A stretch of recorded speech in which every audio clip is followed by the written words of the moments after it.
Picture this scene if you can. You're standing in your late grandmother's study, watching your uncle frantically punch numbers into a massive steel safe, while your cousin screams out inheritance rights and family loyalty. The same people who called you worthless for the past decade are now desperately trying to crack open a vault that everyone assumed contained the family fortune. But here's what they don't know. Here's the secret that would make their panic absolutely hilarious if it weren't so pathetic. Before we jump back in, tell us where you're tuning in from, and if this story touches you, make sure you're subscribed because tomorrow I've saved something extra special for you. That safe won't open for any of them. It won't respond to their voices, their fingerprints, or their family connections because Grandma Rose, the woman they dismissed as a confused old lady who spent too much time with her computers, programmed that safe to recognize only one voice in the entire world: mine. That's exactly where I found myself 3 weeks ago, holding a secret that would flip everything these people thought they knew about technology, family, and who really deserved to inherit a legacy built on innovation and genuine love. I was debugging code for a startup in Portland when my phone buzzed with a number I hadn't seen in years. The caller ID showed a Vermont area code that made my stomach clench before I even answered. Small towns have a way of reaching across time and distance when something fundamental shifts in the universe they've created for themselves. Miss Thompson, this is Grace Williams from Bradford Morse and Associates. I'm calling to inform you that your grandmother, Rose Thompson, passed away peacefully in her sleep Tuesday evening. The family has requested that all immediate relatives attend the memorial service this Saturday at St. Andrew's Presbyterian Church in Millbrook. There will also be a reading of the will immediately following the service. The words hit me like cold mountain air, sharp and breathtaking in a way that made everything else fade into background noise. Grandma Rose was gone. The woman who had taught me that computers were just tools waiting for the right person to unlock their potential. The brilliant mind who had programmed some of the earliest mainframe systems back when most people thought women couldn't understand mathematics. The only person in my family who had ever looked at my fascination with technology and seen potential instead of peculiarity. I hadn't spoken to her in 4 years. Not because I didn't want to, but because the rest of the Thompson family had made it abundantly clear that my presence in Millbrook was neither wanted nor welcome. After the incident with the lumber mill's computer systems, after Uncle Marcus had accused me of corporate sabotage and hacking, I had become persona non grata in a town where the Thompson name had meant something respectable for 3 generations. Standing in my minimalist apartment overlooking the Willamette River, surrounded by the gentle hum of servers and development machines, I felt that familiar ache of loss, mixed with something more complex. Anger, certainly, at being kept away from her final years, but also curiosity about why Grace had specifically mentioned that all immediate relatives were requested to attend. Grandma Rose had never done anything without careful consideration and multiple layers of meaning. I booked a red-eye flight to Burlington, Vermont. The plane descended through autumn clouds into a landscape painted in brilliant oranges and reds, the kind of New England fall that makes you understand why people write poetry about changing seasons. I rented a modest sedan at the airport and drove the familiar route to Millbrook, past covered bridges that had stood since before the Civil War, and farm stands selling the last pumpkins and apple cider of the season. Nothing fundamental had changed in the 4 years since I'd left. The same white colonial houses lined Main Street with their perfectly maintained facades and discreet historical markers. The same sense of old money and older secrets permeated everything, though now there were subtle signs of economic pressure that hadn't been there during my childhood. Empty storefronts between the antique shops and coffee houses, for sale signs that had been standing long enough to weather and fade. Millbrook was the kind of place where everyone knew everyone's business, except when it came to the things that really mattered, where family reputations could be destroyed by whispered accusations and rebuilt through careful public relations campaigns that had nothing to do with truth. I checked into the Millbrook Inn, a bed and breakfast that had been operating since the 1800s, and still maintained the illusion that nothing important had changed since then. The elderly proprietor, Mrs. Patterson, recognized me immediately despite the years and the obvious tension my presence would create in a town this small. "Rebecca Thompson," she said warmly, though I could see the curiosity behind her wire-rimmed glasses. "I was so sorry to hear about your grandmother. She was remarkable, you know. Used to come in here for afternoon tea sometimes, always working on some kind of computer project, always asking about you and your workout in Oregon." My throat tightened unexpectedly. "She did?" Oh, yes, dear. Right up until the end. She was so proud of what you had accomplished in Portland, always showing me articles about the company you work for on her tablet. Mrs. Patterson leaned closer conspiratorially. Between you and me, she never believed those awful things your uncle said about you and the mill's computers, not for 1 second. I wanted to ask what exactly Marcus had been saying in the years since I'd left, but the words wouldn't form properly. Instead, I thanked her and made my way to room 12, a cozy space with handmade quilts and antique furniture that reminded me painfully of afternoons spent in Grandma Rose's study, learning about programming languages and logic trees, while she explained how computers were just very fast versions of human thinking. That evening, I drove past Maple Ridge Manor, the Victorian mansion where Grandma Rose had lived alone for the past 15 years. The windows were dark except for a single light in what I knew was her study, where someone was probably already going through her papers and personal effects. The garden that she had tended with the same methodical precision she applied to coding was beginning its autumn surrender, the last roses drooping and the maple trees that gave the property its name dropping leaves like golden snow. I didn't stop. I wasn't ready to face whatever memories waited inside those walls, and I certainly wasn't prepared for the inevitable confrontation with family members who had spent 4 years convinced that I was some kind of hacker. Technological criminal who had tried to sabotage the family business. Instead, I drove through downtown Millbrook and past Thompson Lumber Mill, the business that had supported our family for 3 generations. The mill sat on the banks of the Millbrook River, its weathered buildings and modern equipment representing a compromise between tradition and efficiency that had somehow managed to keep the operation profitable even as larger competitors moved manufacturing overseas. A light was on in the main office, and I could see a familiar silhouette hunched over paperwork. Uncle Marcus, no doubt working late as always, trying to maintain the image of a dedicated family businessman while the industry shifted around him in ways he didn't fully understand. He had taken over the mill after my father's death in a skiing accident 12 years ago, and while he had the business knowledge to keep things running, he had never quite grasped the technological innovations that were transforming everything from inventory management to customer relations. That technological gap was what had led to our falling out 4 years ago.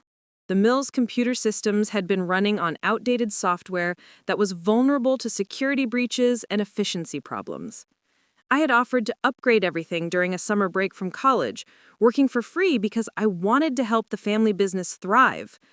But when I discovered evidence of financial irregularities in the old system, irregularities that suggested someone had been manipulating records and skimming profits, Marcus had reacted with fury instead of gratitude. Rather than investigating the discrepancies I had found, he had accused me of creating them. Rather than thanking me for identifying security vulnerabilities, he had claimed I was the security threat. The confrontation had been ugly and public, played out in front of employees and customers who had watched the Thompson family tear itself apart over accusations of corporate sabotage and technological sabotage. I turned away from the mill and drove back to the inn, where I spent a sleepless night staring at the ceiling and remembering better times. Times when family gatherings meant sharing knowledge instead of trading accusations. When Grandma Rose's dining room table was filled with curiosity and learning instead of lawyers and legal documents. Saturday morning dawned crisp and clear. The kind of Vermont autumn day that makes you understand why people fall in love with New England, despite its complicated history and stubborn traditions. I dressed carefully in the only black dress I had brought, a simple but elegant piece that Grandma Rose had complimented during our last video call years ago. "You always did have excellent taste, darling," she had said in her precise voice. "Much better sense of style than the rest of this family." At the time, I had thought she was just being kind. Now I wondered if there had been more meaning behind her words. Layers of observation and judgment that I hadn't recognized. St. Andrew's Presbyterian Church sat on a hill overlooking the Millbrook River, its white steeple reaching toward the clouded sky like a declaration of faith made visible. Cars lined the circular drive and overflowed into the adjacent parking lot. Grandma Rose had been well loved in Millbrook. active in the Historical Society and the Library Board, always ready with technical support when someone's computer stopped working, or practical advice when someone needed help navigating the increasingly digital world. I arrived early, hoping to avoid the inevitable awkward encounters with family members who had made their feelings about me abundantly clear. The sanctuary was already half full, filled with the soft murmur of hushed conversations and the occasional sob from someone who was genuinely grieving. White lilies adorned the altar, their clean fragrance mixing with the scent of old wood and furniture polish. Grandma Rose's casket sat at the front of the church, polished oak gleaming under stained glass windows that cast colored light across the assembled mourners. She had chosen everything herself, I learned later, right down to the readings and the music. Even in death, Rose Thompson was taking care of everyone else while maintaining complete control over her own narrative. I slipped into a pew near the back, hoping to remain inconspicuous. It was a futile hope. Within minutes, heads were turning and whispers were spreading through the assembled mourners like ripples across still water. Rebecca Thompson was back. The prodigal granddaughter had returned for the funeral. Uncle Marcus arrived with his wife Vivian and their son Kyle. All three dressed in expensive black clothing that managed to look both appropriately somber and subtly impressive.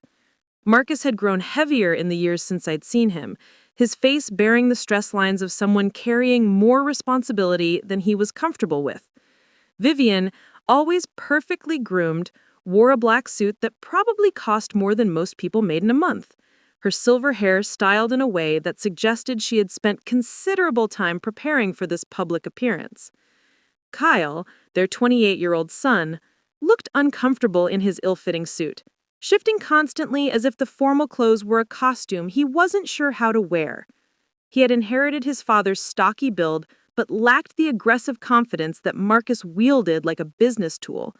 Instead, Kyle had always struck me as someone who went along with whatever his parents wanted because disagreeing required more energy than he was willing to invest. They took their seats in the front row, the place of honor reserved for the closest family members. Marcus nodded solemnly to various mourners, playing the role of the grief-stricken nephew to perfection. If I hadn't known better, I might have believed his performance myself. Uncle David arrived shortly after, with his wife Helen and their daughter Lily.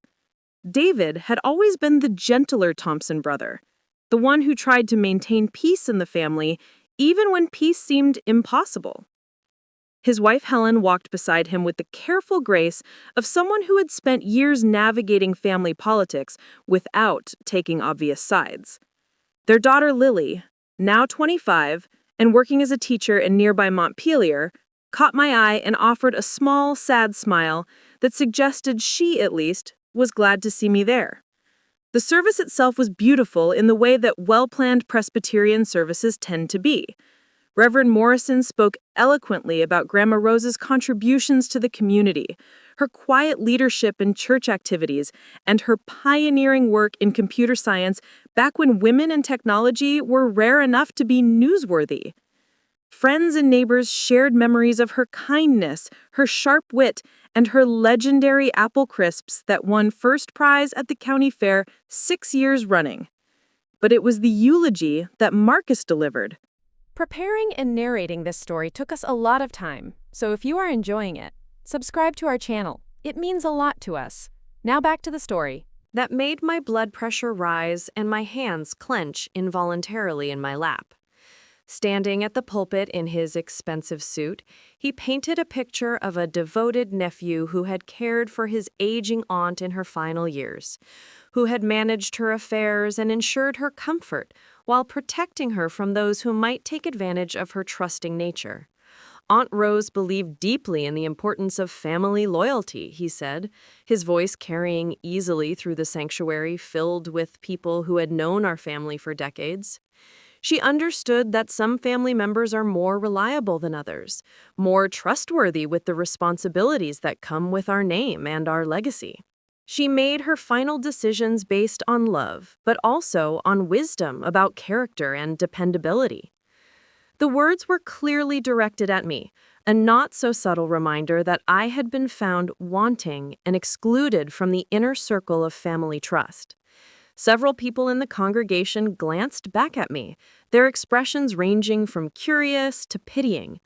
I kept my face carefully neutral, but inside I was seething at the way Marcus was using Grandma Rose's funeral as an opportunity to reinforce whatever narrative he had been spreading about my supposed crimes against the family business.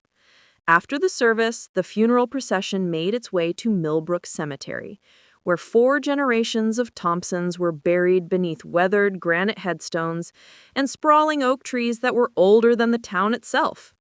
Grandma Rose's grave had been prepared next to my grandfather's, the dark earth covered with artificial grass that fooled nobody but provided the illusion of dignity that formal occasions required. As the casket was lowered into the ground and Reverend Morrison spoke the final prayers, I found myself thinking about all the conversations Grandma Rose and I would never have, all the technical problems I would never get to help her solve, all the questions about family history and computer programming that would remain forever unanswered. The reception was held in the basement of St. Andrew's, a modest space with folding tables covered in white cloths and arrangements of autumn flowers that matched the season's natural palette. The church ladies had outdone themselves with the spread of food, as they always did for these occasions. Casseroles and salads, homemade bread and desserts, coffee urns that would keep the caffeine flowing for hours. I filled a plate I had no intention of eating and found a corner table where I could observe the family dynamics without drawing attention to myself. It didn't take long for the real show to begin, the kind of performance that happens when people who have been maintaining careful facades for years suddenly find themselves in situations where the rules might be changing. Marcus and Vivian had positioned themselves near the head table, accepting condolences with the air of people who had just inherited a kingdom rather than buried a loved one. Kyle hovered nearby, occasionally nodding along with his parents' conversations, but contributing little of substance to the discussions about Grandma Rose's remarkable life and contributions to the community. David and Helen seemed genuinely focused on greeting the mourners and sharing memories of Grandma Rose, but even they kept glancing toward Marcus with expressions that suggested they were waiting for something, anticipating some kind of announcement or revelation that would clarify what came next for the family. It was Lily who finally approached my table, carrying her own untouched plate of food and looking like she needed an ally as much as I did. "I'm glad you came," she said quietly, settling into the chair across from me. "Grandma Rose would have been so happy to see you here, even if some other people might feel differently about it." "I'm not sure everyone feels the same way," I replied, nodding toward Marcus, who was holding court near the coffee station with a group of local business leaders who were probably more interested in the future of Thompson Lumber Mill than in sharing genuine grief. Lily followed my gaze and sighed. "Uncle Marcus has been difficult lately. Ever since Grandma Rose's health started declining last year, he's been managing her affairs, supposedly to help her, but Dad has been worried about some of the decisions being made without consulting the rest of the family." "What kind of decisions?" "Financial ones, mostly. Marcus said Grandma Rose needed help with her computer and banking because technology was getting too complicated for her to manage safely. But she seemed perfectly sharp when I visited her last month, still debugging code and explaining programming concepts that I barely understood. The guilt hit me like a physical blow, sharp and immediate. For 4 years, I had stayed away from the one person in the family who had always supported my interests and understood my capabilities. 4 years of missing conversations and shared projects and quiet moments of learning that I would never get back. "Marcus told everyone you wanted nothing to do with the family," Lily continued, her voice dropping even lower. "After what happened at the mill, he said you had made it clear that you were too good for small-town businesses and small-town people." Before I could respond, a commotion near the head table drew our attention to where Marcus's voice had risen above the general murmur of conversation, loud enough for half the room to hear his words, even though they were presumably meant for a smaller audience. "I think it's time we discuss the practical arrangements," he was saying to David, though his voice carried far enough to include anyone who wanted to listen. "The lawyer wants to meet with the family tomorrow morning for the will reading, but there are some immediate decisions that need to be made about the house and her personal effects, especially all those computers and technical equipment she accumulated over the years." Vivian chimed in with her carefully modulated voice, designed to sound helpful while actually taking control of the conversation. "Of course, we want to be respectful of Rose's wishes, but we also need to be practical about things like security and maintenance. That big house requires constant attention, and there are quite a few valuable items that should be properly appraised and secured." "Secured?" David looked surprised, though not necessarily shocked. "Marcus, shouldn't we wait for the will reading before making any decisions about Rose's belongings? She was very specific about wanting things handled in a particular way." "We are handling things the right way," Marcus replied with barely concealed impatience. "Rose made her wishes very clear in her final months when she asked me to help her organize her affairs. She wanted the family assets to be managed responsibly by people she trusted to make sound business decisions." The emphasis on "people she trusted" was clearly another reference to my alleged betrayal. Supposed unreliability. And I felt Lily's hand find mine under the table in a gesture of support that reminded me why I had always liked my cousin, despite the family tensions that surrounded my presence in Millbrook. The conversation was attracting more attention now, and I could see other family members and friends beginning to cluster around the table, drawn by the obvious tension and the implications of what was being discussed. Inheritance conversations at funeral receptions were never subtle affairs, but this one felt particularly loaded with undercurrents of conflict and competing claims. "What about Rebecca?" Lily asked suddenly, her young voice cutting through the adult conversation like a blade through fabric. "Shouldn't she be part of these discussions about Grandma Rose's wishes and personal effects?" Marcus's face flushed slightly, and he glanced in my direction for the first time since the reception had begun. His expression cycled through surprise, irritation, and something that might have been calculation, before settling into the mask of reasonable authority that he had been wearing throughout the day. "Rebecca is welcome to attend the will reading, of course, but given her estrangement from the family in recent years and her lack of involvement in Rose's care, I think it's unlikely that she was included in any significant way in the final arrangements. Rose was always practical about these things, and she understood the importance of keeping family assets within the hands of people who have demonstrated their commitment to family values and business responsibilities." The words hung in the air like smoke from a fire nobody wanted to acknowledge directly. I felt every eye in the room turn toward me, waiting to see how I would respond to this public dismissal, this casual announcement that I had been written out of the family narrative entirely. Part of me wanted to stand up and walk out, to let them have their petty inheritance disputes and their small-minded assumptions about technology and family loyalty. But something in the way Marcus was watching me, something calculating and almost smugly confident, made me stay exactly where I was. "I'll be there tomorrow," I said quietly, my voice carrying despite its low volume. "Grandma Rose specifically requested that all immediate relatives attend. I think she had her reasons for being so specific about that."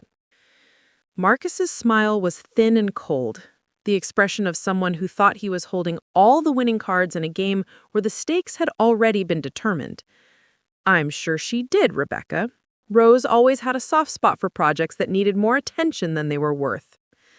The insult was delivered with such casual cruelty that several people gasped audibly, and I could see David's face reddening with anger at his brother's public rudeness.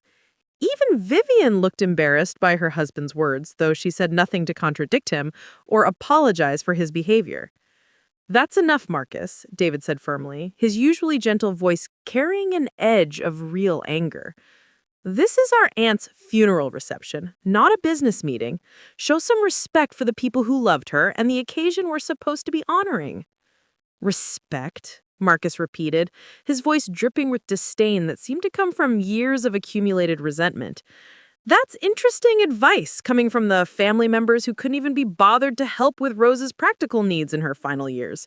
You left all the difficult decisions and daily responsibilities to me while you pursued your own interests and careers." "We tried to help," Lilith shot back, her young face flushed with anger and frustration. "You controlled access to Grandma Rose and made it impossible for anyone else to be involved in her care.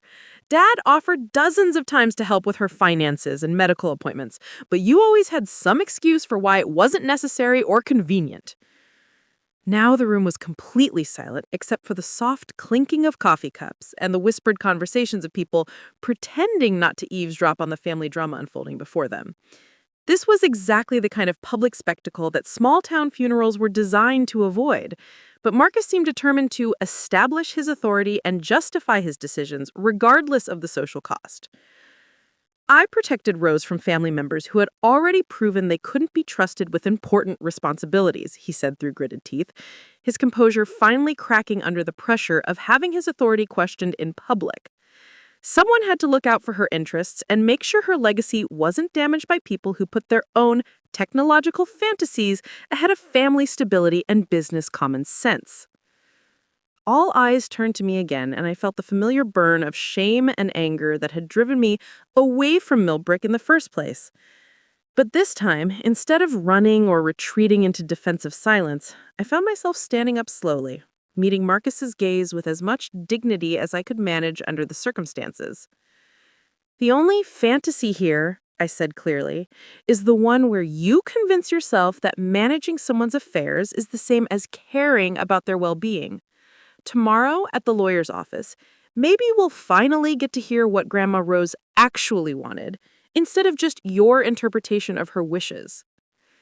I set down my untouched plate and walked out of the church basement with my head held high, leaving behind a room full of shocked faces and whispered speculation about what the will reading might reveal.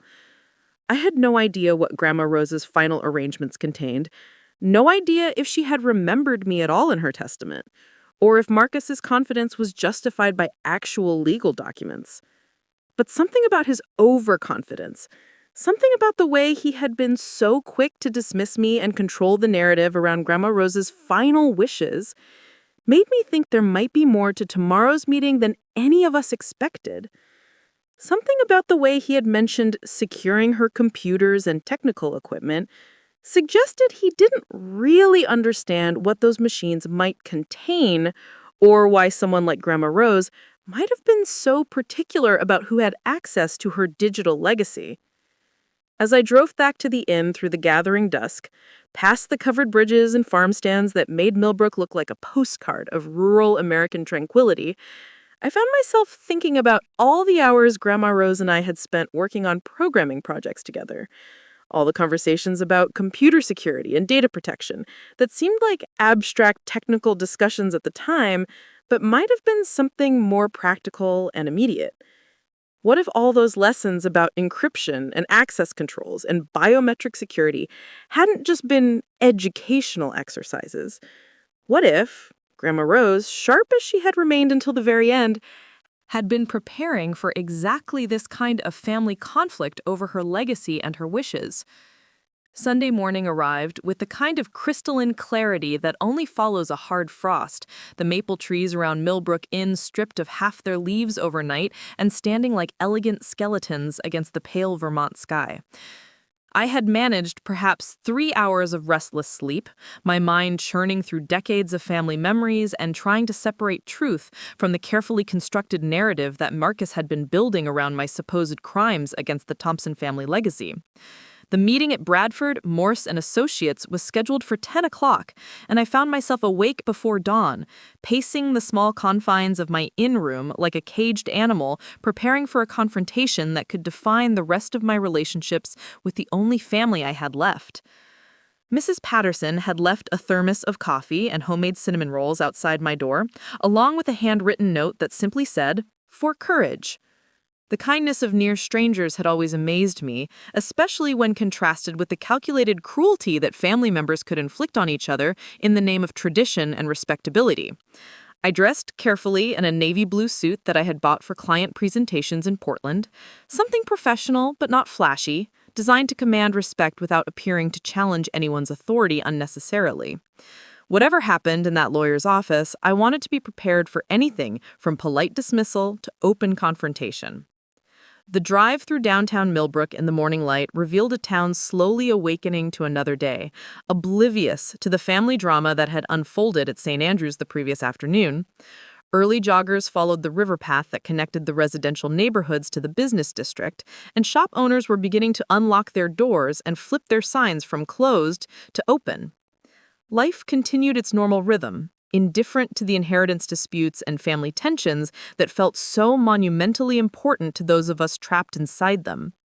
Bradford, Morse, and Associates occupied a converted colonial mansion on Elm Street, the kind of establishment that had been serving Millbrook's legal needs since before Vermont became a state. The brass nameplate by the front door was green with age and weather, and the heavy oak door opened with the satisfying weight of solid craftsmanship that had lasted through multiple centuries of New England seasons. Grace Williams, the receptionist who had called me with news of Grandma Rose's death, greeted me with professional sympathy and directed me to a conference room on the second floor. The space was everything you would expect from a small-town law firm that had been operating since the founding of the Republic. Dark wood paneling, leather-bound books that actually appeared to have been read, oil paintings of long-dead judges who had probably known my great-grandfather, and the faint smell of old paper and furniture polish that seemed to permeate the very walls. I was the first to arrive, which gave me a few minutes to settle my nerves and prepare for whatever revelations awaited. Through the tall windows, I could see the Millbrook River winding its way through the downtown area, carrying leaves and debris from the previous night's wind toward the Connecticut River and eventually the sea. There was something peaceful about the water's steady flow, something that reminded me of Grandma Rose's patient approach to problem solving and her ability to see patterns and solutions that escaped other people entirely. Marcus arrived precisely at 10 o'clock, followed closely by Vivian and Kyle. They moved with the confidence of people who knew exactly what to expect, people who had already counted their inheritance and made plans for managing whatever assets Grandma Rose had accumulated during her long life. Marcus nodded curtly in my direction, but said nothing, taking his seat at the head of the conference table as if he were chairing a board meeting rather than attending the reading of his aunt's will.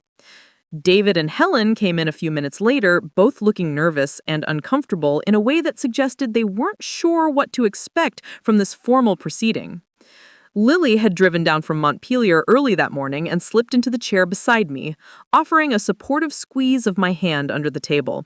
Her presence was the only thing keeping me grounded as the magnitude of this moment began to sink in, and the reality of what we were about to learn started to feel overwhelming. William Bradford himself entered the room at exactly 10:15, a distinguished gentleman in his 70s with silver hair and the kind of piercing blue eyes that suggested he had seen every variety of human greed and family dysfunction during his long career representing Millbrook's most prominent families. He carried a thick manila folder and moved with the deliberate pace of someone who understood the weight of the documents he was about to reveal. "Ladies and gentlemen," he began, settling into his chair and adjusting his reading glasses with the practiced efficiency of someone who had conducted hundreds of these proceedings over the decades. Mrs. Thompson was very thorough in her instructions, and she took great care to ensure that her wishes were detailed, legally sound, and technologically secure in ways that reflect her background in computer science and data protection. Before we begin with the specific bequests, I should mention that Mrs. Thompson requested that I read a personal message she prepared for the family, to be shared before the distribution of assets is discussed. He produced a cream-colored envelope with Grandma Rose's distinctive handwriting across the front, the same careful script that had guided me through my first programming exercises and helped me debug code that seemed impossibly complex to my teenage understanding of how computers actually worked. My dear family, Bradford read, his voice carrying Grandma Rose's words with appropriate gravity and respect.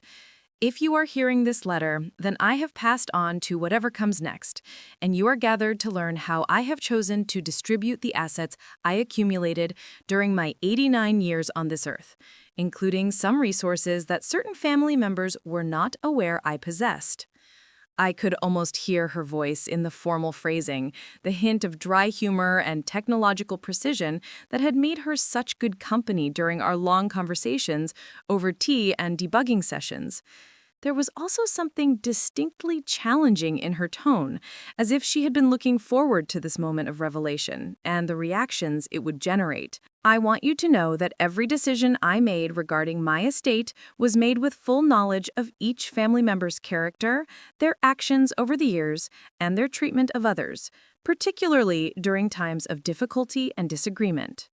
I have been blessed with a sharp mind and excellent memory right up until my final days, and I have watched with great interest how each of you has conducted yourselves when you believed no one important was paying attention to your choices and their consequences. Marcus shifted uncomfortably in his chair, and I noticed Vivian's perfectly manicured fingers drumming silently against the polished table surface. Kyle looked confused, glancing between his parents with the expression of someone who was beginning to realize that his comfortable assumptions about family dynamics might be more complicated than he had understood. I have lived through the Great Depression, World War II, the dawn of the computer age, and the digital revolution that has transformed everything about how we communicate, work, and manage our financial affairs. These experiences have taught me that a person's true character is revealed not during times of prosperity and ease, but during moments of testing, when difficult choices must be made about honesty, loyalty, and the treatment of those who cannot defend themselves. The silence in the room was becoming oppressive, broken only by the ticking of an antique clock on Bradford's desk and the distant sound of traffic moving through downtown Millbrook. Lily's hand found mine again, and I could feel the tension radiating from every person at the table as Grandma Rose's words continued to build toward whatever revelation she had been planning. Some of you have passed these tests admirably, demonstrating consistency of character and genuine concern for others, even when such concern was costly or inconvenient. Others have failed spectacularly, choosing personal advantage over family loyalty and allowing fear or greed to override basic principles of honesty and fairness. I leave this letter not to cause pain, but to ensure that my final wishes are understood in the context of love, justice, and technological innovation. My decisions may surprise some of you, particularly those who assumed that managing someone's affairs is equivalent to understanding their capabilities or controlling their resources. I hope my choices will serve as a lesson about the true meaning of family loyalty and the consequences of underestimating people who approach problems differently than you do. Bradford folded the letter carefully and set it aside, then reached for the substantial will document that would determine the future of whatever assets Grandma Rose had accumulated during her long life. Now, we'll proceed with the specific bequests, beginning with the smaller personal items and moving toward the more significant financial arrangements. To my nephew, David Thompson, and his wife, Helen, who have shown consistent kindness and integrity throughout their lives and who never attempted to control or manipulate my decisions about my own affairs, I leave my collection of first edition computer science textbooks, my grandmother's silver tea service, and the sum of $75,000 to be used for their daughter Lily's continued education or any other purpose they deem appropriate. David looked stunned, his face flushing with emotion as the magnitude of Grandma Rose's generosity began to register. Helen reached for his hand, and I could see tears forming in her eyes. $75,000 was more money than they had probably ever possessed at one time, and Grandma Rose's public recognition of their character meant everything to people who had spent years trying to maintain family harmony, despite the tensions created by Marcus's controlling behavior. To my great-niece Lily Thompson, who has always shown wisdom beyond her years and genuine compassion for others, including family members who were unfairly excluded from family gatherings and decisions, I leave my jewelry collection and the sum of $40,000 to help her as she begins building her career in education and contributing to her community in meaningful ways." Lily gasped audibly, her free hand flying to her mouth in shock. The jewelry collection alone was worth a considerable amount, as Grandma Rose had inherited pieces from multiple generations of Thompson women. But the money would allow Lily to pay off her student loans, buy a house, or pursue advanced degrees that would enhance her effectiveness as a teacher. Marcus's face was growing redder by the minute, and I could practically see him calculating the amounts that were being distributed to others instead of flowing into accounts that he probably had assumed would be under his control. Vivian's expression had gone from confident to concerned, and Kyle looked increasingly confused, as if he couldn't quite process what was happening to the inheritance he had been raised to expect. "To my nephew, Marcus Thompson," Bradford continued, his voice maintaining the same professional tone despite the obvious tension building in the room, "I leave the sum of $15,000 and my sincere hope that he will use this inheritance to reflect on the choices he has made and the damage his actions have caused to family relationships and business integrity." The words hung in the air like an accusation delivered from beyond the grave, formal legal language that nonetheless carried the weight of moral judgment. Marcus's mouth opened and closed soundlessly, his face cycling through shock, anger, and something that might have been genuine fear as the implications of Grandma Rose's public censure began to sink in. $15,000 was a modest sum compared to what he had obviously been expecting, and the accompanying message was a public condemnation of his character that would follow him for the rest of his life, in a town where reputation meant everything and family scandals were discussed for generations. Furthermore, Radford read, his voice growing slightly more serious, "I want it known that I was fully aware of Marcus's mismanagement of family business finances, his attempts to control my personal affairs through technological intimidation, and his cruel treatment of my granddaughter Rebecca following her discovery of financial irregularities at Thompson Lumber Mill. The evidence of his misconduct is documented in detail and has been provided to appropriate authorities. Justice may be delayed, but it will not be denied." The bombshell exploded across the conference room with devastating force. Marcus lurched to his feet, his chair scraping against the hardwood floor with a harsh screech that seemed to echo through the sudden silence. "That's impossible," he shouted, his voice cracking with panic and disbelief. She was confused about technology in her final months. Everyone knows elderly people become paranoid and suspicious about things they don't understand. This will never hold up in any court.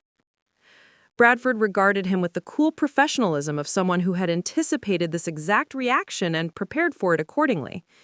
"Mr. Thompson, I can assure you that your aunt was completely lucid and technologically sophisticated when she made these decisions. She provided extensive documentation of her concerns, including financial records, digital evidence, and recorded conversations that demonstrate a clear pattern of misconduct. The appropriate authorities have already been contacted and will be reviewing the materials she compiled." Vivian had gone pale, her hands shaking as the implications of Grandma Rose's accusations began to sink in, and she started to understand how thoroughly their lives were about to change. Kyle looked like he wanted to disappear entirely, slouching lower in his chair as if he could somehow escape the shame that was about to engulf his family and destroy the comfortable assumptions that had shaped his understanding of his place in Millbrook society.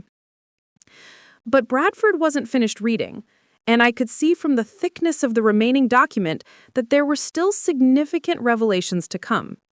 He turned to me with an expression that was almost gentle, a stark contrast to the harsh justice he had just delivered to Marcus and his immediate family.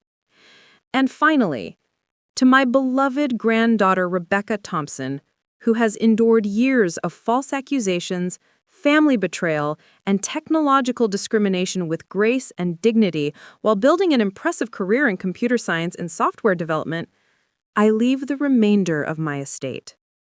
The room erupted in chaos before Bradford could finish explaining what the remainder of the estate actually contained. Marcus was screaming about undue influence and mental incompetence, demanding to know what legal grounds existed for such obviously biased distribution of family assets. Vivian was asking rapid-fire questions about the total value of the estate and what rights they had to challenge these decisions. Kyle was simply staring at his parents as if seeing them clearly for the first time in his life. David was trying to restore some semblance of order to the proceedings, while Lily was squeezing my hands so tightly that I worried she might be cutting off circulation. But all I could hear was the pounding of my own heart and the echo of Grandma Rose's voice in my memory, telling me during one of our last conversations that she had always been proud of my technological abilities, and that she knew the truth about my character even when others chose to believe lies that were more convenient than facts. Bradford raised his voice above the din, commanding attention with the authority that came from decades of managing family crises and inheritance disputes. There are additional materials that Mrs. Thompson requested be given directly to Rebecca, to be accessed privately using security measures that she designed specifically for this purpose. He handed me a sealed envelope, along with what appeared to be a small electronic device, sleek and modern in a way that seemed incongruous with the traditional atmosphere of the law office. The envelope was thick, and I could feel the weight of whatever technological secrets Grandma Rose had been developing during the years when Marcus thought he was protecting her from digital complexities she supposedly couldn't handle. Marcus was still ranting, threatening lawsuits and investigations, demanding to know the total value of the estate, and insisting that he had rights as the family member who had been managing Grandma Rose's affairs. But Bradford simply gathered his papers and announced that the meeting was concluded. The will was legally binding and technologically secured, and any challenges would need to be filed through appropriate court procedures. As the family filed out, in various states of shock and rage, Lily lingered beside me in the conference room that still smelled faintly of old paper and the cologne that Marcus had been wearing. "Rebecca," she whispered, looking down at the electronic device in my hands, "what do you think that is?" I stared down at the sleek black rectangle, feeling its weight like a promise waiting to be fulfilled. It looked like a sophisticated piece of technology, far more advanced than anything I would have expected to find in the estate of someone whom Marcus had dismissed as technologically confused. I think it's the key to understanding what Grandma Rose was really working on all these years while everyone thought she was just an old lady who spent too much time with computers. The device felt warm in my hands, as if it contained its own power source and was already activated and waiting for the right person to unlock whatever secrets it contained. There was a small screen on one side and what appeared to be a fingerprint scanner and microphone on the other, suggesting that access would require multiple forms of biometric authentication. Lily was studying the envelope that Bradford had given me, noting the complex sealing mechanism and what appeared to be additional security features built into the paper itself. "This looks like something from a spy movie," she said quietly. "How did Grandma Rose even know about this kind of technology?" "That's what we're going to find out," I replied, though I was beginning to suspect that the answer would reveal layers of Grandma Rose's life and capabilities that none of us had ever imagined about her true capabilities and connections. The woman who had taught me programming basics and helped me debug simple code might have been involved in projects and innovations that went far beyond anything the Thompson family had ever understood about her true capabilities and connections. As we left Bradford's office and stepped out into the crisp October air, I found myself thinking about all the conversations Grandma Rose and I had shared about computer security and data protection, discussions that had seemed like abstract technical exercises at the time, but might have been practical preparations for exactly this kind of moment. Those lessons about encryption and access controls hadn't just been educational. What if Grandma Rose had been building something during those years of supposed technological confusion? Something that would ensure her real wishes were protected from the kind of manipulation and control that Marcus had been attempting to exercise over her affairs. The electronic device in my hands felt like the key to answering those questions. But I knew that whatever secrets it contained would need to be accessed carefully and privately, away from the family members who had already proven their willingness to prioritize their own interests over truth and justice. Walking through downtown Millbrook toward my rental car, I realized that the will reading had been just the beginning of whatever revelation Grandma Rose had been planning.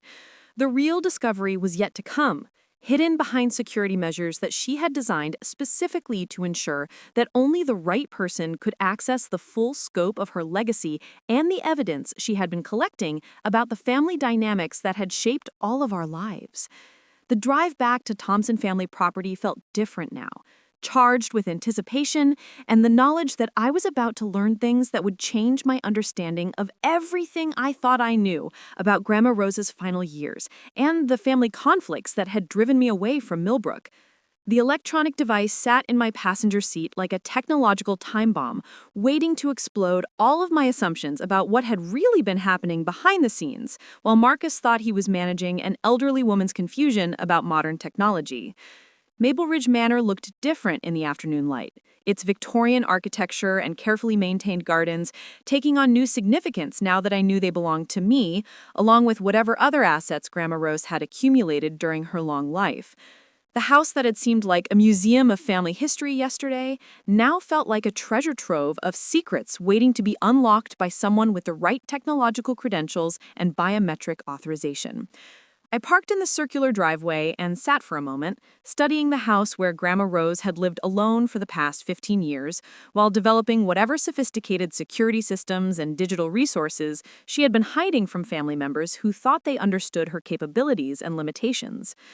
The light was still on in her study, the room where she had spent countless hours working on projects that everyone assumed were simple hobbies rather than serious technological innovations.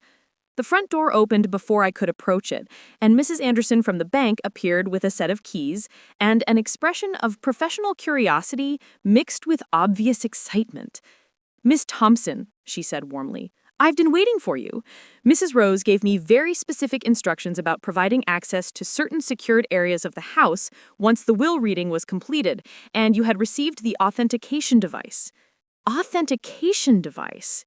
So this sleek black rectangle really was some kind of sophisticated security system that Grandma Rose had designed to protect whatever secrets she had been developing during the years when Marcus thought he was protecting her from technological complexities. Mrs. Anderson's presence suggested that the bank had been involved in whatever financial or security arrangements Grandma Rose had made, adding another layer of institutional support to whatever plan she had been implementing. As we approached the front door of Maple Ridge Manor, I felt the weight of the electronic device in my pocket and the sealed envelope in my hand, knowing that whatever I discovered inside would forever change my understanding of who Grandma Rose really was and what she had been capable of achieving, while everyone around her saw only an elderly woman who needed protection from the modern world. The house that I was about to enter wasn't just my inheritance. It was the headquarters of whatever operation Grandma Rose had been running for years, a sophisticated center of technological innovation disguised as the simple home of a retired computer science professor who supposedly needed help managing her affairs and an increasingly digital world. Standing on the threshold of Maple Ridge Manor, with the autumn sun casting long shadows across the wraparound porch, I realized that everything I thought I knew about my family and my place in it was about to be revolutionized by whatever secrets were waiting inside. The real story of Rose Thompson's final years was about to begin, and I was the only person in the world with the technological credentials and biometric authorization needed to unlock it. The heavy oak door swung open with the whisper of well-maintained hinges, revealing an interior that looked exactly as I remembered from childhood visits, but felt entirely different now that I understood it belonged to me and contained secrets that had been protected by sophisticated security measures for years. Mrs. Anderson gestured toward the staircase that led to Grandma Rose's study, her expression suggesting that she knew exactly what we were about to discover, but had been sworn to secrecy until this moment. "Miss Thompson," she said quietly, "your grandmother was quite specific about the order in which things should be revealed. The study contains a safe that requires both the authentication device you're carrying and your voice recognition to open. She spent considerable time programming it to respond only to your specific vocal patterns and biometric data." Voice recognition. The technology mentioned in whatever title or description had brought me to this moment was real. and it had been designed specifically for me by someone who understood both my technological capabilities and my true place in the Thompson family hierarchy. Grandma Rose hadn't just left me an inheritance. She had created a security system that only I could access, ensuring that whatever secrets she had been protecting would reach the right person regardless of what manipulation or pressure other family members might attempt to apply. As we approached the front door of Maple Ridge Manor, I felt the weight of the electronic device in my pocket and the sealed envelope in my hand, knowing that whatever I discovered inside would forever change my understanding of who Grandma Rose really was and what she had been capable of achieving while everyone around her saw only an elderly woman who needed protection from the modern world. The study door stood slightly ajar, revealing the familiar space where Grandma Rose had taught me programming fundamentals and shared stories about the Early days of computer science, when women in technology were pioneers, breaking new ground in fields that hadn't existed when she was my age. But now that room would become something more than a repository of memories. It would become the place where I finally learned the truth about what Grandma Rose had been building during the years when everyone thought she was just an old woman who needed protection from modern technology.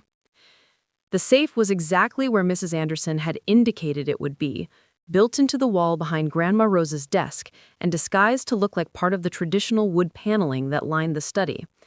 But when I approached it with the authentication device in my hand, sophisticated sensors activated and the disguised panel slid aside to reveal a steel vault door with multiple security features, including fingerprint scanners, voice recognition equipment, and a slot designed to accept the electronic device that Grandma Rose had specifically prepared for this moment.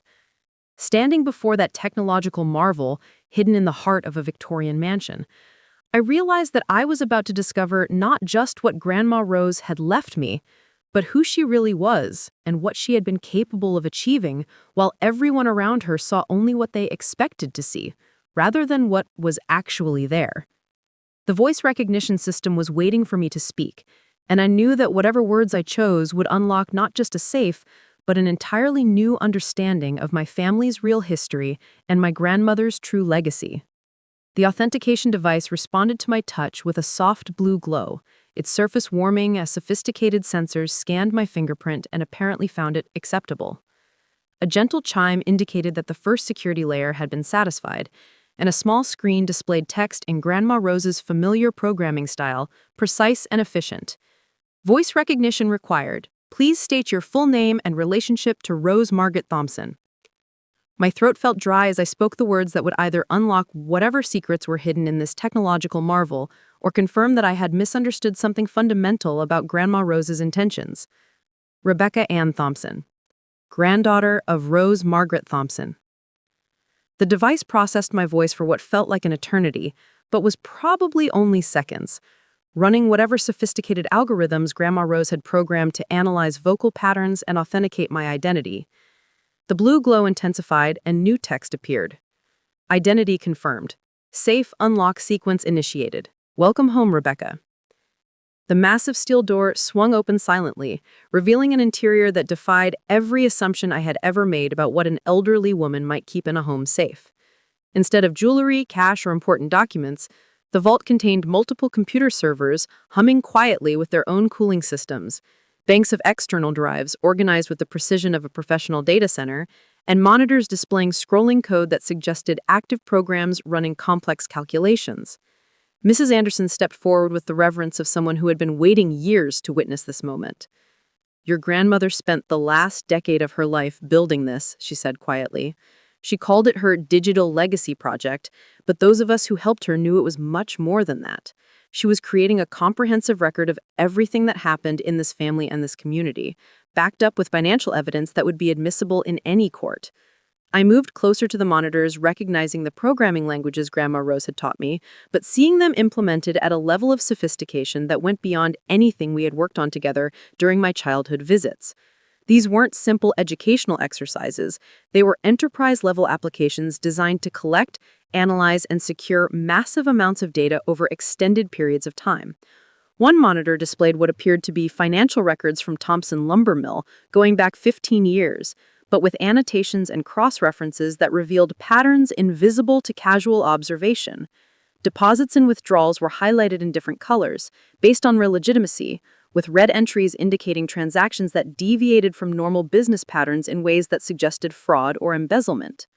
Another screen showed a timeline of family communications, including recorded phone calls, transcribed conversations, and documented interactions that painted a detailed picture of how family dynamics had evolved over the years. I could see my own name appearing regularly in Marcus's communications, usually in contexts that made my stomach clench with renewed anger at the systematic campaign he had waged to destroy my reputation and isolate me from the rest of the family. Mrs. Anderson gestured toward a comfortable chair that had been positioned to face the monitors, clearly designed for extended periods of data review. "Your grandmother spent the last decade of her life building this," she said quietly. She called it her digital legacy project, but those of us who helped her knew it was much more than that. She was creating a comprehensive record of everything that happened in this family and this community, backed up with financial evidence that would be admissible in any court. I sank into the chair, overwhelmed by the realization that Grandma Rose had been conducting a sophisticated investigation for years, while everyone believed she was just an old woman who needed help managing her basic affairs. The woman who had taught me simple programming concepts had actually been building a comprehensive intelligence-gathering operation that would make professional forensic accountants envious. The first file I opened contained audio recordings of conversations between Marcus and various business associates, discussions that revealed the true scope of his financial manipulation and the calculated nature of his campaign against me. His voice, captured with crystal clarity by recording equipment that must have been hidden throughout Maple Ridge Manor, discussed strategies for maintaining control over family assets and eliminating potential threats to his authority. The date stamp on the recording showed it was from 6 years ago, 2 years before the incident that had led to my exile from Millbrook. Hearing Marcus discuss me as a threat to be managed, rather than a family member to be supported, was painful in ways I hadn't anticipated, but it also provided crucial context for understanding how deliberately he had orchestrated the events that followed. Another recording captured a conversation between Marcus and someone I didn't recognize, discussing the financial irregularities that I had discovered in the mill's computer systems. Instead of viewing my findings as valuable intelligence about potential security breaches, Marcus had immediately begun planning how to use my discovery against me. "She found the discrepancies in the accounts, just like I knew she would," Marcus said with satisfaction that made my skin crawl. "Smart enough to spot the problems, but too naive to realize that pointing them out would make her look guilty. All we have to do is suggest that someone with her computer skills could have created those problems as easily as discovered them."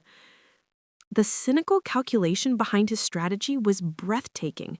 He had deliberately allowed me to find evidence of financial misconduct, knowing that my technological abilities would make me a convenient scapegoat for crimes that he'd been committing for years. My expertise, which should have been an asset to the family business, had been transformed into evidence of my supposed guilt through manipulation that was as brilliant as it was evil.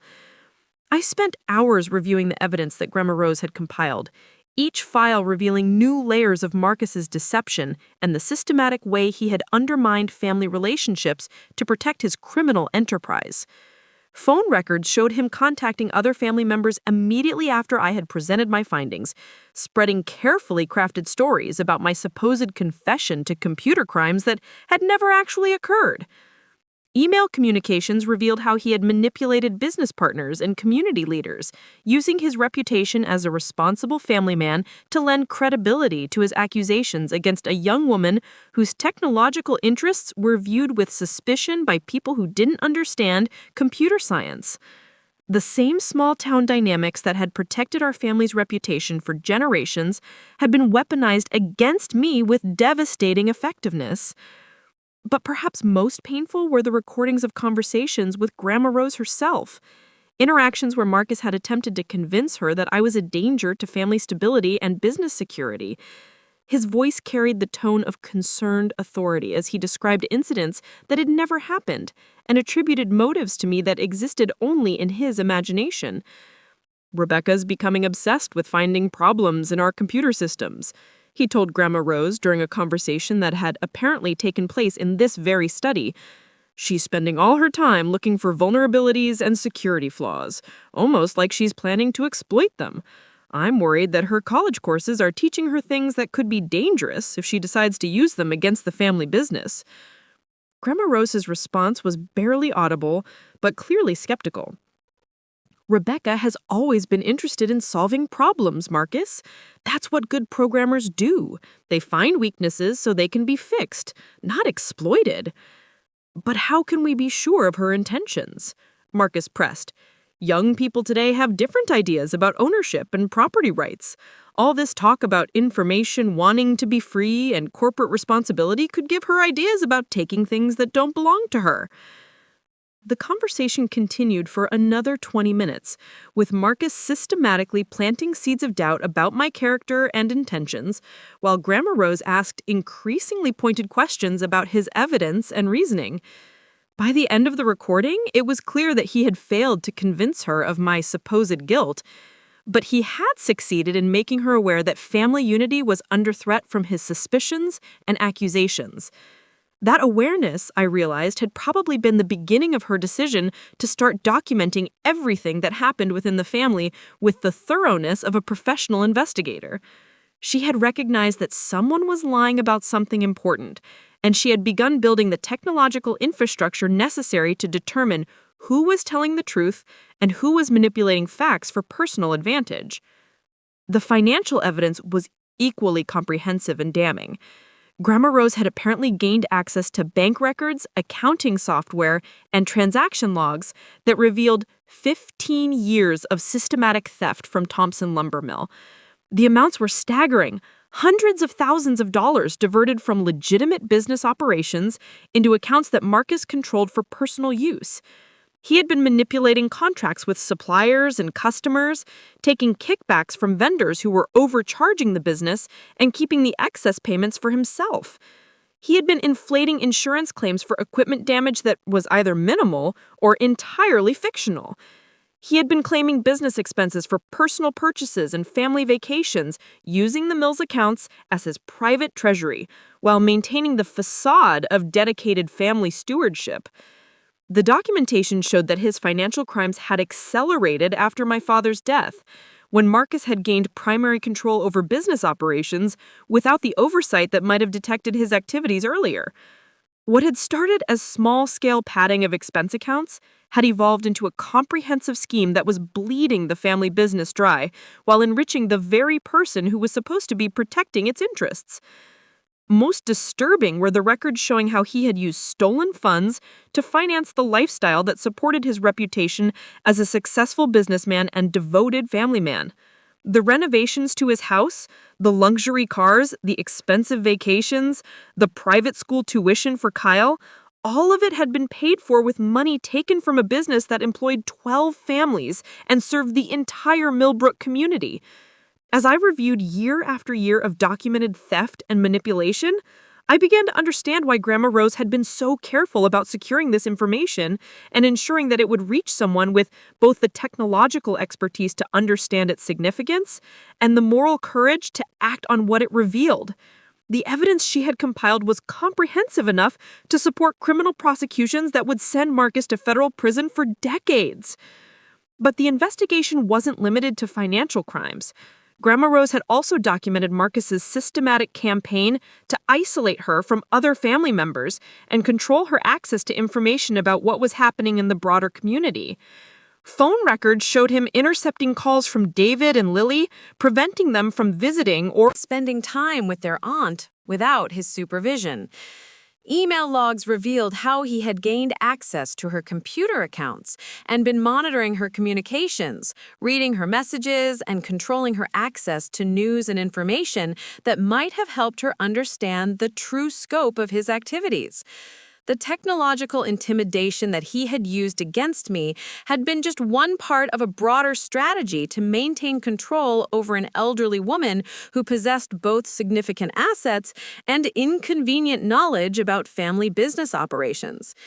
The recording equipment that had captured his incriminating conversations had been installed throughout Maple Ridge Manor with the help of Mrs. Anderson and other trusted allies, who had recognized that something was seriously wrong with Marcus's management of family affairs. Grandma Rose had been building a case with the patience and thoroughness of a professional investigator, collecting evidence that would be admissible in court while maintaining the facade of a confused elderly woman who needed protection from technological complexities. The final set of files contained her analysis of the evidence and her recommendations for how it should be used to restore justice and heal the damage that Marcus had caused to family relationships and community trust. Her writing was clear and methodical, outlining specific steps for criminal prosecution, civil recovery of stolen assets, and rehabilitation of business operations that had been compromised by years of mismanagement and theft. But she had also included personal messages for me, reflections on family history and technological innovation that provided context for understanding how we had reached this point and what needed to happen next. Her words carried the warmth and wisdom that I remembered from our childhood conversations, but they were also shaped by years of careful observation and analysis that revealed depths of understanding I hadn't suspected.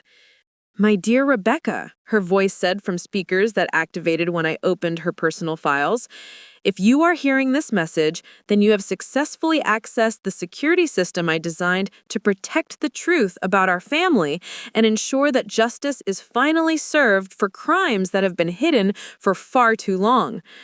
The sound of her voice, preserved with the same technical precision she had applied to everything else in this remarkable investigation, brought tears to my eyes, even as it filled me with determination to honor her trust and use this information wisely.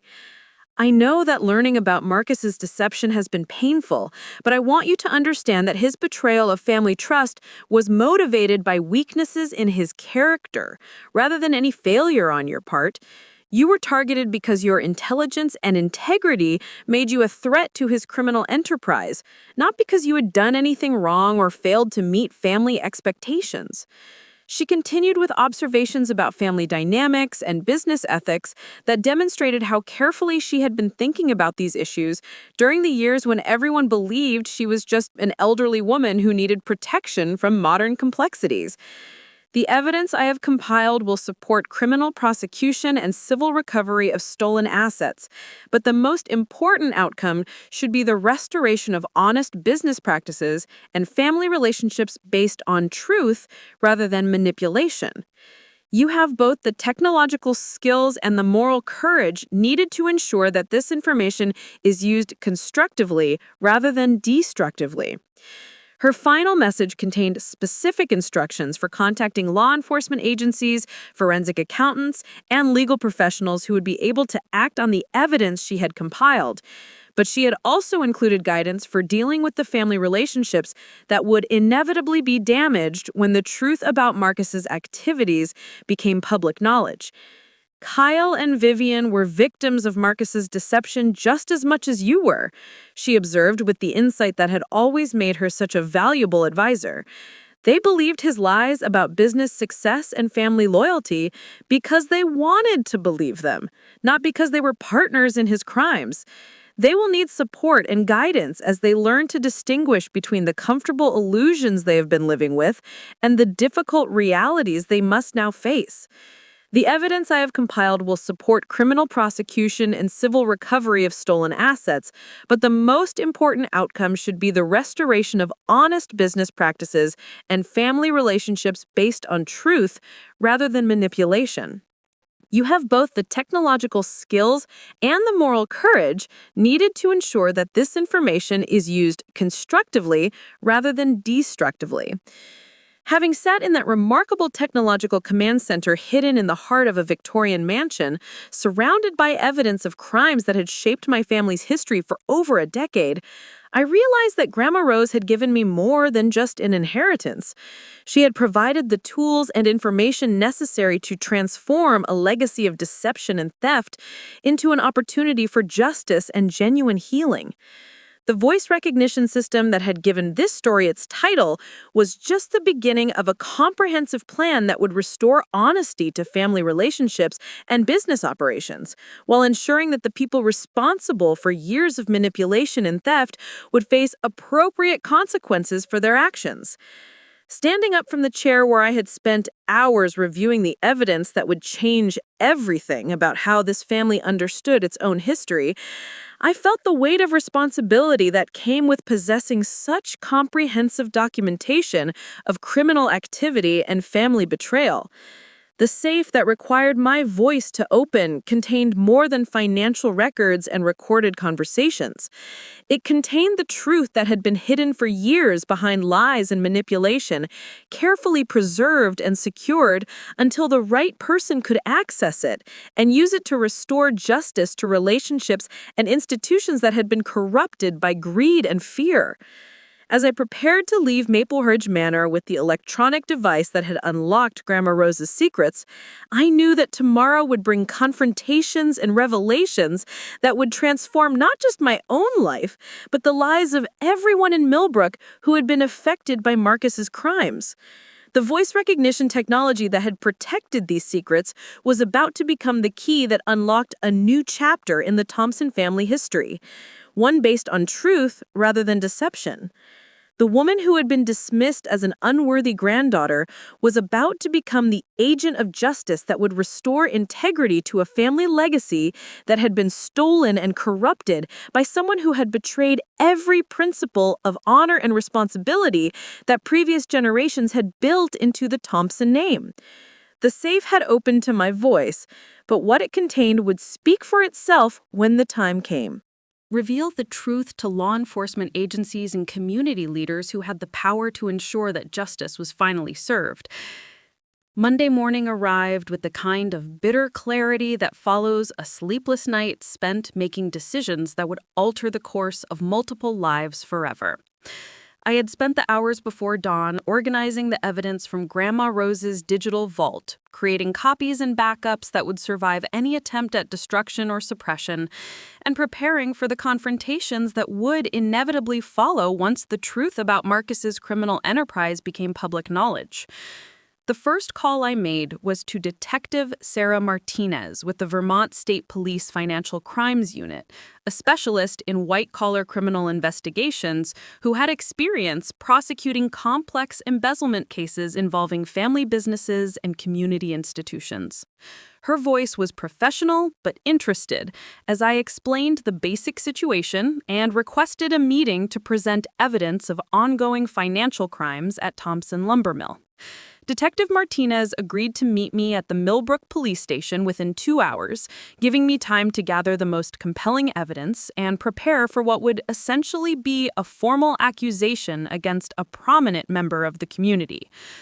The weight of that responsibility was enormous, but the evidence Grandma Rose had compiled was so comprehensive that I felt confident about the rightness of my decision to pursue criminal charges rather than attempting to resolve the situation through family negotiations. The drive to the police station took me past Thompson Lumber Mill, where I could see Marcus's truck in the parking lot and lights on in the main office, suggesting that he was maintaining his normal routine despite the shocking revelations of yesterday's will reading.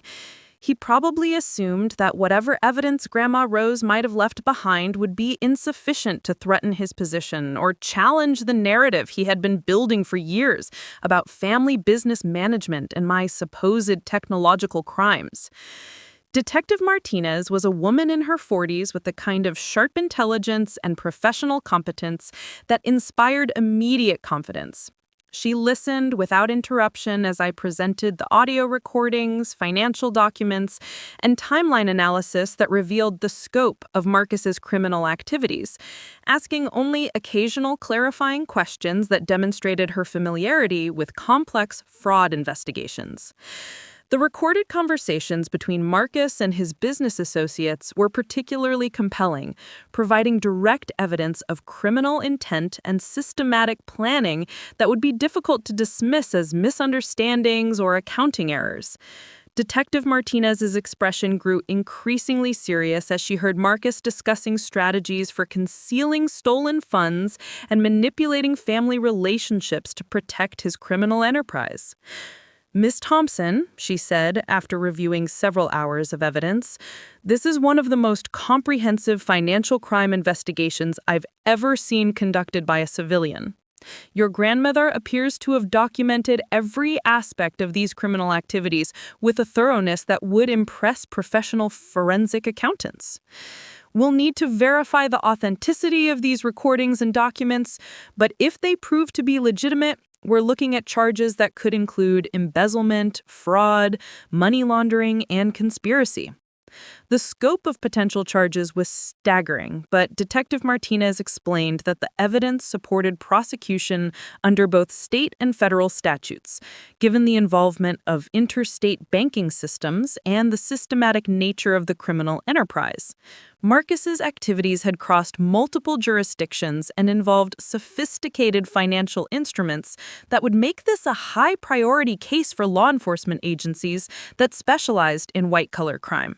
While Detective Martinez began the process of obtaining search warrants and coordinating with federal investigators, I drove to David and Helen's house to warn them about what was coming and provide them with context for understanding the criminal charges that would soon be filed against Marcus. They deserve to hear the truth from a family member rather than learning about it from news reports or police investigations. David answered the door with the cautious expression of someone who had been expecting difficult news ever since yesterday's will reading had revealed the depth of family conflict that had been hidden beneath the surface of normal social interactions. Helen appeared behind him, her face showing the strain of trying to process the implications of Grandma Rose's accusations against Marcus and the possibility that their comfortable assumptions about family dynamics might be fundamentally incorrect. I spent 2 hours with them, playing selected recordings and showing them financial evidence that demonstrated Marcus's systematic theft from the family business and his deliberate campaign to isolate Grandma Rose from other family members. David's reaction was a mixture of shock, anger, and something that might have been relief at finally understanding why family relationships had become so strained and why certain business decisions had never made sense from a legitimate management perspective. Helen wept quietly as she listened to recordings of Marcus manipulating conversations and spreading false information about my supposed crimes against the family business. Her tears were for the years of misunderstanding and family division that could have been avoided if Marcus had been honest about his activities, instead of creating elaborate deceptions to protect his criminal enterprise. Lily arrived while we were still reviewing the evidence, having driven down from Montpelier after receiving a text message that family crisis was unfolding and her presence was needed for emotional support and practical decision-making. Her reaction to learning about Marcus's criminal activities was different from her parents', shaped by their generation's greater familiarity with technology and her professional experience dealing with institutional corruption in educational settings. "What are we going to do about Kyle and Vivian?" she asked after absorbing the scope of Marcus's deception and criminal activity. "They've been living off stolen money for years without knowing it. Their entire lifestyle has been built on funds taken from a business that employs people they know and serves a community they're part of." The question of how to handle the family members who had been unknowing beneficiaries of Marcus's crimes was one of the most complex ethical challenges we faced.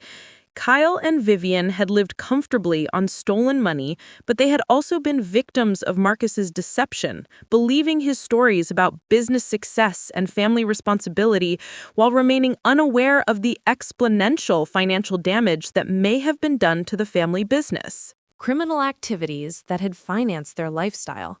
Grandma Rose's instructions had been clear about the importance of distinguishing between people who had committed crimes and people who had simply been deceived by criminals. But the practical implementation of that distinction would require careful judgment and probably professional guidance from attorneys who specialized in white-collar crime and family law. The sound of cars pulling into David's driveway interrupted our discussion, and through the front windows we could see 2 unmarked police vehicles and what appeared to be federal agents in business suits. Detective Martinez had apparently moved quickly to execute the search warrants and coordinate with other law enforcement agencies that would be involved in investigating Marcus's criminal enterprise. David opened the door to find Detective Martinez, accompanied by Agent Robert Chen from the FBI's Financial Crimes Division and Agent Lisa Rodriguez from the IRS Criminal Investigation Unit. The presence of federal investigators indicated that Marcus's activities had triggered interest from multiple law enforcement agencies and would likely result in charges that carried significant prison sentences. Ms. Thompson, Detective Martinez said, "We've executed search warrants at Thompson Lumber Mill, Marcus Thompson's residence, and several bank locations where we believe stolen funds may have been deposited. We've also obtained warrants for electronic surveillance and digital forensics that will allow us to verify the authenticity of the evidence your grandmother compiled." Agent Chen explained that the FBI had been monitoring suspicious financial activities in the region for several months as part of a broader investigation into small business fraud and had been interested in Thompson Lumber Mill's financial patterns even before my presentation of evidence. The documentation that Grandma Rose had compiled would accelerate their investigation and provide crucial evidence for prosecutions that might extend beyond Marcus to include other individuals and businesses that had participated in or benefited from the criminal enterprise. The coordination between multiple law enforcement agencies was impressive in its efficiency and thoroughness. Agent Rodriguez explained that the IRS had been analyzing tax returns and financial reports from Thompson Lumber Mill for potential discrepancies, and the evidence of systematic embezzlement would support criminal charges for tax evasion in addition to the fraud and theft charges that would be filed at the state level. While the federal agents coordinated their investigation activities, I drove to Maple Ridge Manor to secure the digital evidence and ensure that Grandma Rose's sophisticated documentation system would be properly preserved and protected during the legal proceedings that would follow. The house that had seemed like a simple Victorian mansion yesterday now felt like a fortress of justice, its hidden technological capabilities finally being revealed and put to their intended use. Mrs. Anderson was waiting at the house with a team of computer forensics specialists who had been recommended by Detective Martinez and cleared to work with sensitive evidence in federal criminal investigations. Grandma Rose had apparently anticipated the need for professional verification of her digital evidence and had included instructions for ensuring that her documentation would meet the highest standards for legal admissibility. The forensics team spent 6 hours examining the servers, drives, and recording equipment hidden in Grandma Rose's safe, confirming the authenticity of the audio recordings and verifying the integrity of the financial data that had been collected over years of careful investigation. Their preliminary report indicated that the evidence would easily support criminal prosecution and would provide a foundation for recovering stolen assets through civil litigation. While the technical verification was taking place, I received a phone call from Kyle Thompson, his voice shaking with a combination of fear, confusion, and something that might have been relief at finally understanding why his father had been so secretive about business operations and family finances. "Dad's been arrested," he said without preamble. "Federal agents came to our house this morning and took him away in handcuffs. They're searching everything and asking questions about money and business records that I don't understand." Kyle's world was collapsing around him as he learned that his comfortable life had been built on criminal activities and that his father, whom he had always respected as a successful businessman, was actually a sophisticated thief who had been stealing from his own family and community for over a decade. The shock and disorientation in his voice reminded me of my own feelings when I had first been accused of crimes I hadn't committed. But his situation was complicated by the fact that he had unknowingly benefited from the criminal activities he was now learning about. I spent an hour on the phone with Kyle, explaining what the evidence revealed about his father's activities and helping him understand the legal and practical implications of Marcus's arrest. The conversation was difficult for both of us, but it was also necessary for Kyle to begin processing the reality of his situation and making decisions about how to respond to the destruction of everything he had believed about his family's integrity and success. Vivian's reaction to Marcus's arrest was different from Kyle's, shaped by years of marriage to someone whose explanations for their comfortable lifestyle had always seemed slightly suspicious, but had been accepted because questioning them would have been inconvenient and potentially threatening to her own security and social status. When I spoke with her that afternoon, her voice carried a mixture of anger and resignation that suggested she had known something was wrong, but had chosen not to investigate too deeply. "I always wondered how we could afford the things we had," she admitted with the honesty that comes from having illusions stripped away by external forces. "Marcus always had explanations about business success and investment profits, but the numbers never quite added up when I tried to understand them. I think I didn't want to know the truth because knowing would have meant making different choices about how we lived and what we expected from life." Her confession revealed the complex psychology of people who benefit from criminal activities without directly participating in them, choosing willful ignorance over uncomfortable knowledge because the truth would require them to sacrifice advantages they had come to see as normal and deserved. Vivian's situation was sympathetic in some ways, but it also highlighted the moral compromises that enable criminal enterprises to flourish within communities that prioritize comfort over integrity. The arrest and investigation created a media Sensation in Millbrook, where the Thompson family had been respected for generations, and Marcus had been viewed as a pillar of the business community. Local newspapers and television stations covered the story extensively, focusing on the sophisticated investigation that Grandma Rose had conducted and the technological methods she had used to document criminal activities over such an extended period. The coverage was generally sympathetic to my situation and supportive of the law enforcement investigation, but it also created social complications for family members who had to navigate community reactions and answer questions about their knowledge of Marcus's activities. David and Helen handled the attention with dignity and transparency, cooperating fully with investigators and expressing support for accountability and justice, even when it was personally difficult. Kyle and Vivian faced more challenging circumstances, as they had to deal with the seizure of assets that had been purchased with stolen funds and the social stigma of being associated with criminal activities, even though they had not been charged with crimes themselves. The house they had lived in, the cars they had driven, and many of their personal possessions were subject to forfeiture proceedings as the government worked to recover assets that represented the proceeds of criminal activity. The trial proceedings began 6 months later, with Marcus facing 14 felony charges, including embezzlement, fraud, money laundering, and conspiracy. The evidence that Grandma Rose had compiled formed the foundation of the prosecution's case, with her audio recordings and financial documentation providing a clear timeline of criminal activities and demonstrating the systematic nature of Marcus's theft from the family business. The prosecution was led by Assistant United States Attorney Jennifer Walsh, a specialist in complex financial crimes who had extensive experience presenting technical evidence to juries and explaining sophisticated criminal schemes in terms that ordinary people could understand.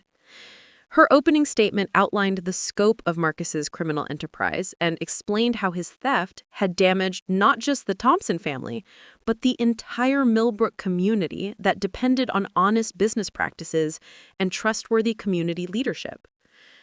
Marcus's defense strategy focused on challenging the admissibility of Grandma Rose's evidence and arguing that her investigation had been conducted without proper legal authority and violated his privacy rights.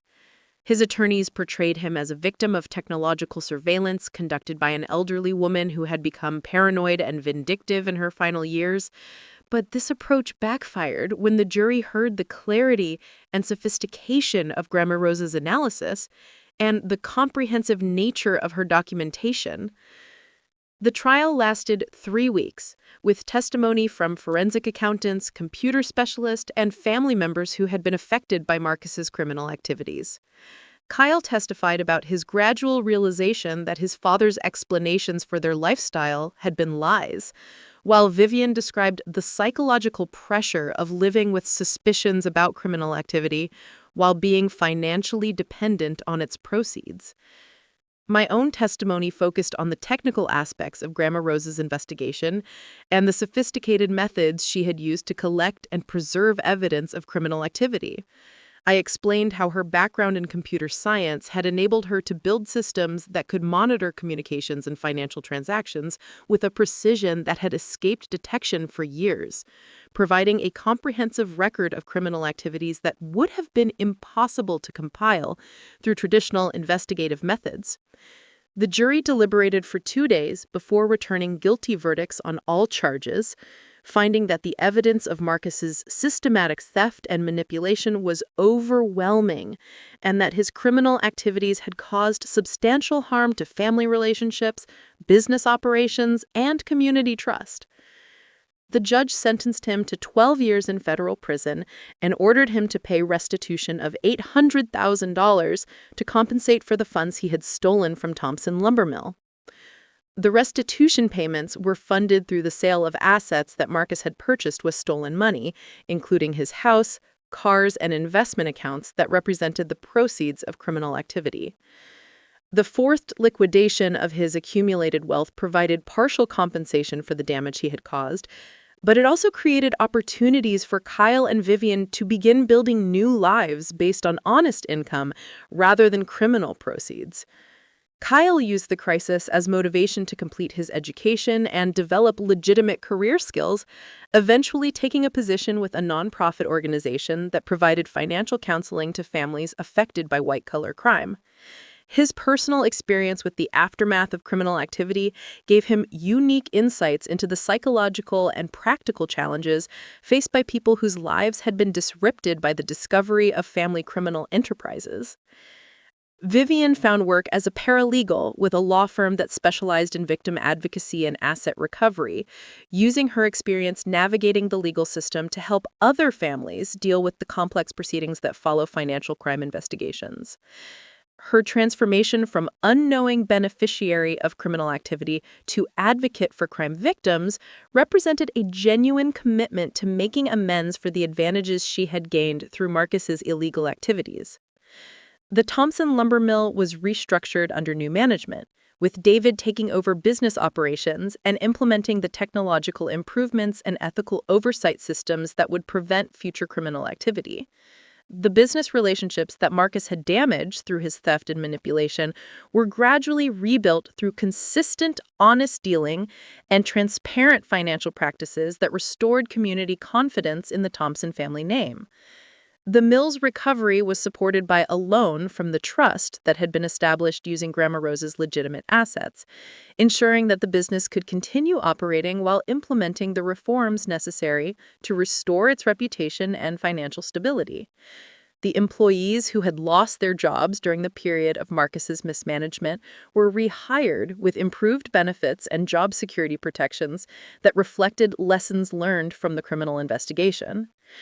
My own life was transformed by the vindication of my reputation and the restoration of my place within the Thompson family and Millbrook community. The false accusations that had driven me away were publicly acknowledged as lies, and the technological skills that had been viewed with suspicion were recognized as valuable assets that had enabled the discovery and documentation of criminal activities that might have continued for years. I used my inheritance from Grandma Rose to establish a foundation that provided technological education and support to small businesses and community organizations, helping them implement security systems and financial controls that would prevent the kind of fraud and manipulation that had damaged Thompson Lumber Mill. The foundation also provided scholarships for young people interested in computer science and cybersecurity, ensuring that the next generation would have the skills needed to protect their communities from technological crime. The voice recognition system that had given this story its dramatic focus became a symbol of how technological innovation could be used to protect justice and ensure accountability, even in situations where traditional investigative methods might have been insufficient to uncover complex criminal enterprises. Grandma Rose's sophisticated security measures had protected the truth until it could be revealed by someone with the knowledge and courage needed to act on the evidence she had compiled. Maple Ridge Manor became my permanent home, its Victorian elegance enhanced by the modern technological systems that had enabled Grandma Rose's remarkable investigation. The house that had been a fortress of secrets became a center of community engagement and technological education, hosting workshops and training programs that helped local residents develop the skills needed to thrive in an increasingly digital world. The study where Grandma Rose had built her digital investigation center was preserved as a memorial to her innovative approach to justice and her commitment to protecting family integrity through patient accumulation of evidence and careful preparation for the moment when truth could triumph over deception. The computers and recording equipment that had captured years of criminal activity were donated to law enforcement agencies for training purposes, ensuring that her methods would continue to benefit investigations of similar crimes. 5 years after Marcus's conviction, Kyle and Vivian had established new lives based on honest work and community service, having learned to distinguish between material advantages gained through criminal activity and genuine security earned through legitimate efforts. Their transformation demonstrated that redemption was possible even for people who had unknowingly benefited from criminal enterprises, provided they were willing to acknowledge their past mistakes and commit to building better futures. The Thompson family gatherings that resumed 3 years after the trial were different from the complicated social performances that had characterized our interactions during the years of Marcus's deception. Conversations were more honest and direct, relationships were based on genuine affection rather than careful management of family dynamics, and disagreements were resolved through open discussion rather than manipulation and control.